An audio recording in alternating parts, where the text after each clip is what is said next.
Episode की starting में फान शाओची से आई लव यू कहता है, जो सुनकर शाओची शॉक होती है और उससे कहती है कि तुम मुझसे प्यार क्यों करते हो, तुमने तो स्टार्टिंग से मुझे अपनी लाइफ से निकालने की सारी ही कोशिश करी और तुम्हें तो मैं कभी पसंद भी नहीं थी। तो फांग कहता है कि मैं हमेशा ऐसा सोचता था कि हमें अपनी लाइफ जीने के लिए किसी की भी जरूरत नहीं है, लेकिन रियल में तो मैं खुद को कभी इतना लकी समझता ही नहीं था कि मेरे लाइफ में कोई आएगा, लेकिन तुम जैसी इतनी स्पेशल लड़की मेरी लाइफ में आई जिससे मैं खुद को बहुत ही लकी समझने लगा हूँ, जिससे शाओची खुश होती है। फिर फांग उसे एक नेकलेस देता है और कहता है कि ये नॉर्थ पोल स्टार नेकलेस है। जैसे नॉर्थ पोल खोए हुए को रास्ता दिखाता है, वैसे ही तुम मेरी लाइफ में नॉर्थ पोल स्टार बन के आई हो, जो हमेशा मुझे रास्ता दिखाती हो, जिससे शाओची खुश होती है। तो फांग उसे पूछता है कि क्या तुम मेरी गर्लफ्रेंड बनोगी। तो शाओची सोचती है कि मुझे मेरा मिशन कंप्लीट करने के लिए फांग की गर्लफ्रेंड बनना पड़ेगा, इसीलिए वो उसे हाँ कह देती है, जिससे फांग खुश होता है। फिर फांग उसे नेकलेस पहनाता है। उसके बाद दोनों किस करते हैं और जब दोनों किस कर रहे थे तो शाओची के रिंग में हार्मोन्स कलेक्ट होते हैं। उसके बाद दोनों स्माइल करते हैं।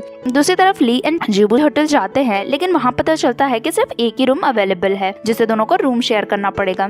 जिबू सोचती है जब तक कि मैं ली की आंखों में नहीं देखूंगी तो मुझे कोई प्रॉब्लम नहीं होगी, जिससे वो नर्वसली रूम में चली जाती है। जब वो रूम में जाते हैं तो पता चलता है कि वहाँ पे सिर्फ एक बेड है, जिससे दोनों शॉक होते हैं, लेकिन ली जल्दी से नीचे मैट्रेस बिछा देता है और कहता है कि मैं नीचे सोऊंगा, जिससे जिबू खुश होती है। फिर ली नहाने जाता है और जब वो नहाकर आता है तो उसने सिर्फ बाथरोब पहना था, जो देखकर जिबू की हार्ट बीट फास्ट होने लगती है और वो अपनी आईज कवर करती है, जिससे ली शॉक होता है। फिर वो कहती है कि मुझे पानी चाहिए और फ्रिज की तरफ जाने लगती है, लेकिन तभी उसका हाथ ली के चेस्ट पे टच होता है, जिससे दोनों ही शॉक होते हैं। और जैसे ही जिबू ली की तरफ देखती है उसका टेम्परेचर बढ़ने लगता है। वो जल्दी से फ्रिज खोलती है और खुद को ठंडा करती है और एक कैन लेकर खुद के बॉडी पर रखती है और ली से कहती है कि जल्दी से कपड़े पहन लो, जिससे ली भी शॉक होता है। दूसरी तरफ शाओची अपना और फांग का फोटो इंस्टाग्राम पे रख रही थी और फांग से कहती है कि तुम भी रखो, मुझे सबको बताना है कि हम कपल हैं। तो फांग कहता है कि ठीक है। उसके बाद जब फांग देखता है कि शाओची ने उसके फोन में फांग का नाम as a demon king save किया है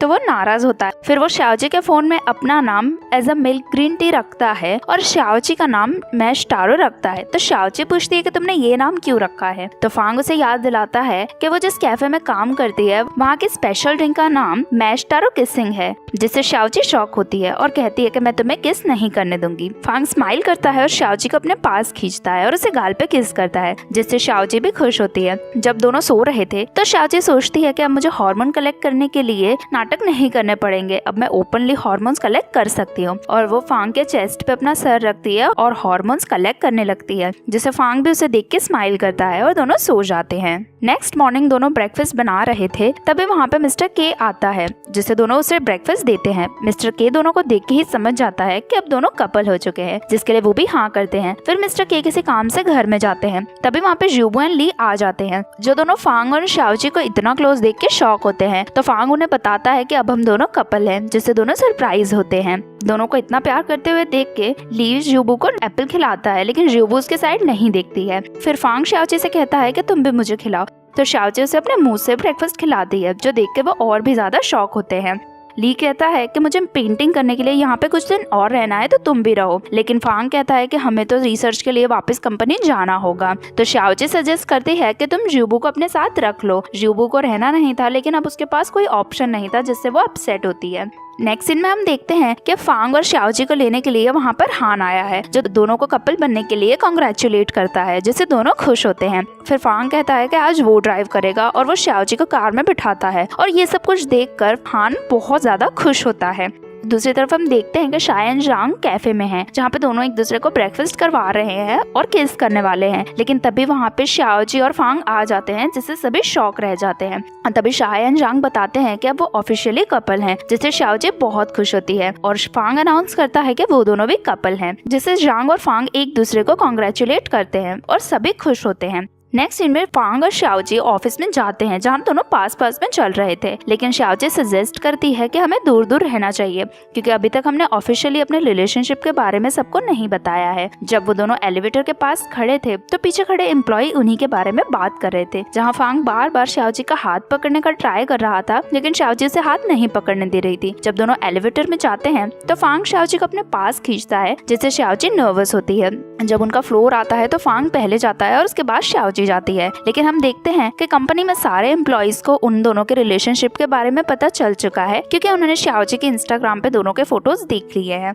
जब दोनों वहाँ आते हैं तो सारे एम्प्लॉइज अपनी अपनी जगह बैठ जाते हैं। फांग जब अपने कैबिन में जाता है तो वो जाते ही शाओजी को कॉल करके काम के लिए बुलाता है, जिससे शाओजी भी अंदर जाती है और सभी उन्हें देखकर समझ जाते हैं कि वो दोनों एक दूसरे को मिलने के लिए अंदर बुला रहे हैं। जैसे ही शाओजी अंदर जाती है, फांग उसे हग करता है। शाओजी कहती है कि तुम ये सब कुछ क्या कर रहे हो? तो फांग कहता है कि मुझे रिचार्ज चाहिए और उससे पकड़ लेता है। शाओजी कहती है कि हमें ऑफिस में ऐसा नहीं करना चाहिए। तो फांग उसे याद दिलाता है कि पहले तुम ही हमेशा मेरे पास रहने का ट्राई करती थी, अब जब मैं रह रहा हूँ तो तुम्हें अच्छा नहीं लग रहा है। तो शाओजी भी उसे हग करती है और हम देखते हैं कि दोनों का इतना क्लोजनेस देख के वापस से शाओजी के रिंग में हार्मोन्स कलेक्ट होने लगे। फिर दोनों एक दूसरे को किस करते हैं एंड स्माइल करते हैं। नेक्स्ट सीन में मीटिंग चल रही थी, जहाँ पे फांग कहता है कि हार्मोन एलिमेंट एक्सट्रैक्ट करने के लिए हमें 4 कपल मिल चुके हैं, लेकिन शाओजी कहती है कि हमें एक्सपेरिमेंट के लिए 5 कपल चाहिए। तो फांग कहता है कि 5th कपल हम हैं, जिससे सभी हंसते हैं और शाओजी शॉक होती है। तभी फांग सबको ऑफिशियली अनाउंस करता है कि वो एंड शाओजी कपल है, लेकिन एम्प्लॉइज कहते हैं कि उन्हें ये चीज पहले से पता है, क्योंकि उन्होंने शाओजी के फोटोज भी देखे हैं और जिस तरह से वो दोनों एक दूसरे को देखते हैं वो बहुत ही क्लियर है, जिससे फांग चुपचाप बैठ जाता है। तभी एक एम्प्लॉय बताता है कि जो भी कपल एक्सपेरिमेंट में पार्टिसिपेट करने वाले हैं उन्हें एक्सपेरिमेंट से पहले एक दूसरे से नहीं मिलना है, जिससे फांग शॉक होता है। लेकिन शाओजी को कोई प्रॉब्लम नहीं होती है और वो एक्सपेरिमेंट के लिए अग्री हो जाती है। नेक्स्ट सीन में हम देखते हैं कि फांग अपने ऑफिस में है और उसे शाओजी की याद आ रही है, क्योंकि एक्सपेरिमेंट से पहले ना मिलने की वजह से शाओजी अपने घर चली गई है। वो शाओजी को मैसेज करता है, लेकिन शाओजी उसे रिप्लाई नहीं देती है। और दूसरी तरफ हम शाओजी को देखते हैं जो फांग के बार बार मैसेज करने पे उसे ब्लॉक कर देती है, ताकि फांग रूल्स ब्रेक ना करे और उससे बात ना करे, जिससे फांग बहुत ही गुस्सा होता है और हान का फोन आके चेक करता है और वो देखता है कि शाओजी ने हान को तो ब्लॉक नहीं किया है, जिससे उसे और भी ज्यादा गुस्सा आता है। तो हान उसे कंट्रोल करने को कहता है। जब फांग अपने ऑफिस में जाता है तो हान शाओजी को कॉल करके पूछता है कि उसने फांग को ब्लॉक क्यों किया, लेकिन पीछे से फांग ये सब कुछ सुन रहा था, जिससे हान जल्दी से फोन कट कर देता है। दूसरी तरफ हम देखते हैं कि शाओजी और जियांग साथ में बैठे हुए हैं। तभी शाओजी को हान का कॉल आता है, जिससे जियांग उससे पूछता है कि फांग तुम्हें अभी भी परेशान कर रहा है क्या? तो शाओजी उसे बताती है कि नहीं, अब तो हम दोनों ऑफिशियली कपल हो चुके हैं। तो जियांग उससे पूछता है कि क्या तुम्हें इससे पहले कभी प्यार हुआ है? तो शाओजी मना करती है। तो जियांग उसे कहता है कि हमें अपना पार्टनर ऐसा चूज करना चाहिए जो हमेशा हमें खुश रखे, ना कि ऐसा जो हमें हर्ट करे। लेकिन शाओजी कहती है कि फांग बहुत ही अच्छा है, तुम अभी उसे जानते नहीं हो, वो मुझे बहुत ही ज्यादा खुश करता है। जियांग ये सब कुछ सुनकर अपसेट होता है। उसके बाद जियांग घर आता है, जहाँ पे वो अपनी रोबोट से कहता है कि उससे फ्यूचर ग्रुप का सारा ही डेटा दे। तभी उसकी रोबोट कैंडी कहती है कि शाओजी को फांग से प्यार हो गया है, क्या मुझे इसकी रिपोर्ट अपने प्लेनेट पर करनी चाहिए? तो जियांग कहता है कि ये शाओजी के मिशन का ही पार्ट है। तो कैंडी कहती है लेकिन शाओजी आपका जेनेटिक मैच है, इस हिसाब से उसने हमारे केप टाउन के लॉ को ब्रेक किया है। लेकिन जियांग उसे कहता है कि तुम्हें किसी को भी रिपोर्ट करने की जरूरत नहीं है, और वो बहुत ही अपसेट होता है।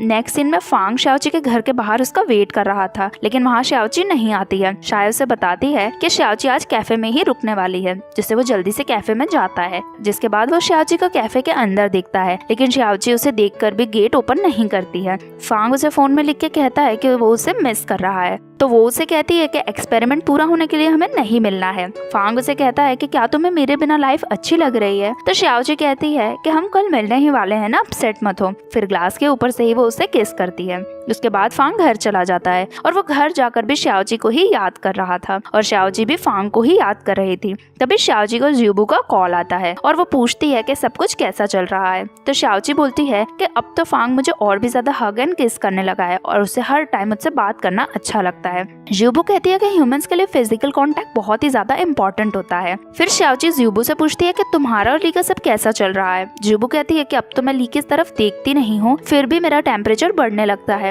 मुझे लगता है कि मेरे सिस्टम में जरूर कोई वायरस आ गया है। दूसरी तरफ ली एंड फांग बातें कर रहे थे, जहाँ पे फांग ली को बता रहा था कि उसके एंड शाओजी के बीच में सब कितना अच्छा चल रहा है और वो दोनों एक दूसरे से कितना प्यार करते हैं और दोनों के बीच में कितनी ही क्लोजनेस है। ली इरिटेट हो रहा था क्योंकि ज्यूबू उसकी तरफ बिल्कुल भी ध्यान नहीं दे रही थी और उसे इग्नोर कर रही थी और वो गुस्सा होकर फांग का ही फोन कट कर देता है। नेक्स्ट डे ली ज्यूबू को पेंट कर रहा था, लेकिन ज्यूबू उसके साइड फेस नहीं करती है, तो ली उसे रिक्वेस्ट करता है उसके साइड फेस करने के लिए। जब ज्यूबू उसके साइड फेस करती है तो ली उसके बाल ठीक करने के लिए आता है, लेकिन जब दोनों एक दूसरे की आंखों में देखते हैं तो वापस से ज्यूबू का टेम्परेचर बढ़ने लगता है। तो जल्दी से आइस पैक लेती है और अपने सर पे लगा लेती है। ली उसे पूछता है कि क्या हुआ, तुम्हारी तबीयत खराब है क्या? तो ज्यूबू कहती है कि नहीं नहीं, मुझे कुछ नहीं हुआ, और नर्वसली वापस से जाकर खड़ी हो जाती है उसकी पेंटिंग बनवाने के लिए, जिससे ली बहुत ही कंफ्यूज होता है।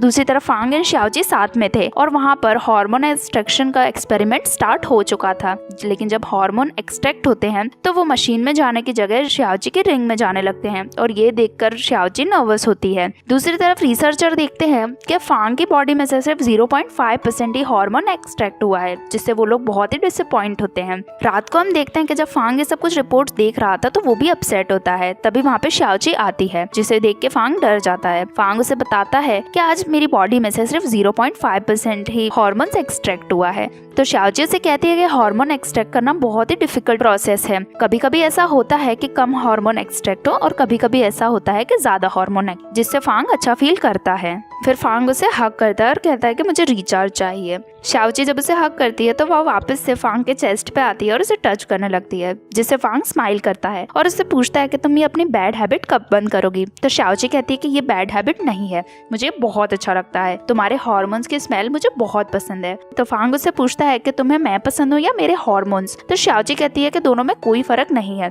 फिर शाओजी फांग से पूछती है कि तुम्हें मुझ में क्या अच्छा लगता है, मेरी इंटेलिजेंस या मेरे क्यूट लुक्स? लेकिन फांग कहता है कि मुझे तुम में तुम्हारी स्टुपिडिटी एंड फूलिशनेस अच्छा लगता है, जिससे शाओजी कंफ्यूज होती है। तब फांग कहता है कि जब मैं तुम्हें फर्स्ट टाइम मिला था तो मुझे लगा था कि तुम ऐसे ही कोई हो जिसे कुछ भी चीज का नॉलेज नहीं है और बहुत ही बेवकूफ हो, लेकिन जब तुमने लाइव स्ट्रीम करी थी और इतनी मेहनत के बाद भी जब तुमने हार नहीं मानी थी, तब फर्स्ट टाइम मुझे रियलाइज हुआ था कि तुम नॉर्मल लड़की नहीं हो। तुम तब तक हार नहीं मानती हो जब तक तुम अपना गोल कंप्लीट नहीं कर लेती हो, और उसके बाद मुझे तुम पसंद आने लगी। ये सब कुछ सुनकर शाओजी खुश होती है। तो वो कहता है कि अगर तुम स्मार्ट होती तो तुम कभी मुझे अप्रोच ही नहीं करती और हम दोनों कभी साथ नहीं हो पाते। तुम जैसी भी हो मैं उसके लिए खुश हूँ। फिर फांग शाओजी के क्लोज आता है और दोनों एक दूसरे को देख के स्माइल करते हैं। उसी टाइम शाओजी के रिंग में वापस से हार्मोन कलेक्ट होते हैं और यहाँ हम देखते हैं कि अब शाओजी के रिंग में 100% हार्मोन कलेक्ट हो चुके थे, जिसके बाद शाओजी एंड फांग एक दूसरे को देखते हैं। तभी शाओजी वापस से फांग के चेस्ट पे हाथ रखती है और उसे टच करती है, जिससे फांग भी स्माइल करता है और शाओजी भी स्माइल करती है। और इसके साथ ही ये एपिसोड यहीं पे खत्म हो जाता है। नेक्स्ट पार्ट देखने के लिए चैनल को सब्सक्राइब जरूर करें और वीडियो पसंद आई है तो लाइक भी करें। मिलते हैं नेक्स्ट वीडियो में, तब तक के लिए टेक केयर, बाय बाय।